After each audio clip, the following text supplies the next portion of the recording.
How long can you hold your breath for? Let's find out right now with no preparation. Sit down, relax for a second, breathe slowly. Let's take one big deep breath and I'll start the timer. 3, 2, 1, let's go. So when I was a kid, I always loved watching James Bond movies with my dad. And there's this one where he swims out of a nuclear submarine, like around and then back into the submarine, and somebody else has to like push a button to drain the water out of the submarine so he can breathe again. And I would always like hold my breath and see if I could like last as long as James Bond could hold his breath for. And it's super hard. Like what I love about holding your breath is it's purely mental, really. So what happens is you stop breathing and your CO2 levels start to rise.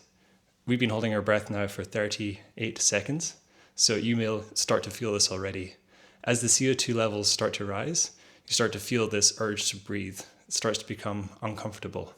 But actually, your O2 levels, so the amount of oxygen which is circulating in your body, is still super high. Like you could actually definitely hold your breath way, way longer, but you're just not used to this CO2 that's building up.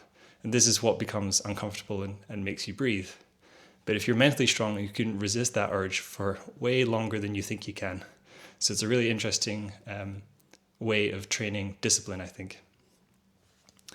Good job. You're now at 1 minute and 20 seconds. So if you've made it this far, you're doing much better than the majority of the people in the world. Most people cannot really hold their breath longer than 1 minute. If you're able to make it to 2 minutes, you're really in the top 95% of the world. By the time you get to 2 minutes and 30 seconds, you're already in the top 99%. And beyond that, it's very rare to find somebody who will just be able to do a breath hold for 3 minutes. But it is actually quite a useful skill beyond just mental training. So you'll find surfers that train for breath holds so that when they get held underwater, when there's a wipeout, when they crash on a wave, they can hold their breaths, and people train up to doing 5 minutes easily. And of course, the other thing where holding your breath is super useful is freediving. So freedivers will train this as a specific discipline. It's called static breath holds. And recently I went back to Malta and I did some static apnea training with total apnea Malta. Well done, by the way, you're at 2 minutes and 25 seconds. So that's it, 2 minutes 30. So you're now in the top 95% if you're still holding your breath now. So I went to do some training with total apnea in Gozo, and it was actually 2 weeks after I'd had a really bad lung infection. I had pneumonia. So I was not really expecting to do my longest breath hold ever. But actually I went there and I did some training, and actually without doing any real training, just like a couple of hours with an instructor, I managed to do my best breath hold ever. So I did 4 minutes and 27 seconds, which was incredible because I hadn't really done any training up to that point. So now we're at 3 minutes and 10. So I think you can breathe now before you collapse. Well done. If you manage to make it to over 3 minutes, you're really in the top 99% of the population. Most people can't do that. So yeah, I was super happy to have been able to hold my breath for so long. 4 minutes and 27 seconds was more than 30 seconds longer than I'd ever managed before. So I wanted to share some of the things I did to actually get that result, basically with no training, because I think the majority of the things which are holding people back with breath holds is actually just all in their mind, all mental. So there's a couple of things you can do to physically prepare yourself. And the first thing I did was I stopped drinking caffeine. So I think caffeine increases your resting heart rate. And when you're holding your breath, the idea is trying to be as relaxed as possible. So to slow your heart rate, to slow your breathing. So if you're taking caffeine regularly or large amounts of caffeine, this is really counterproductive for holding your breath. So for 2 weeks before I went freediving, I stopped drinking caffeine. And I think this made quite a big improvement on my resting heart rate. So this I would recommend. Of course, you should try to sleep well, eat well, these sorts of things, but that's normal life. I think the thing which really changed it for me was what we call mental relaxation techniques. So there are lots of different things that people do to try to put themselves into a very calm state to improve their breath holds. And we went through lots of different options for what you could do. So previously, what I'd been doing is I used a memory. So I remember this one time that I went to Easdale, which is an island on the west coast of Scotland. And we were diving there. And Easdale is a really interesting island because it's a slate quarry, or it was a slate quarry in the 1800s. So you basically have this island, which is surrounded by the sea. It's a really small island. And then you have these quarries in the middle, which they were removing slate from, and they go really deep down.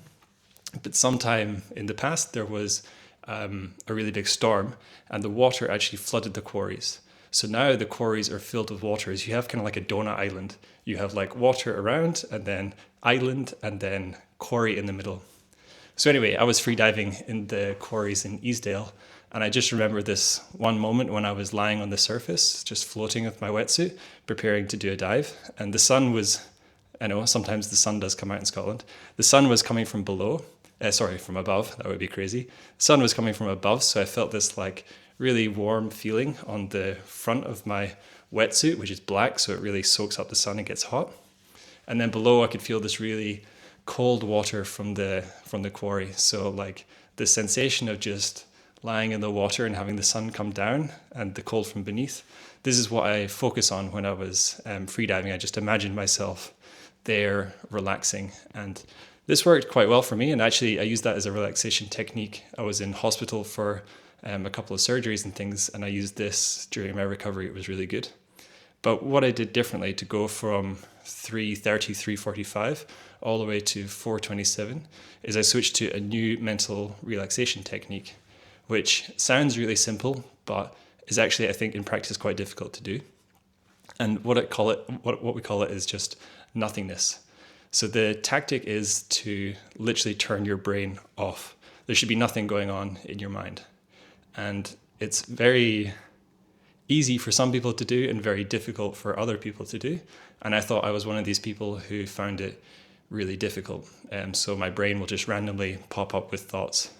But what I found is if you do breathing techniques to relax yourself before you go into the dive, I just found it super easy to turn my brain off. It was really strange. It was like being unconscious for the first 3 minutes, 3:30 of the dive.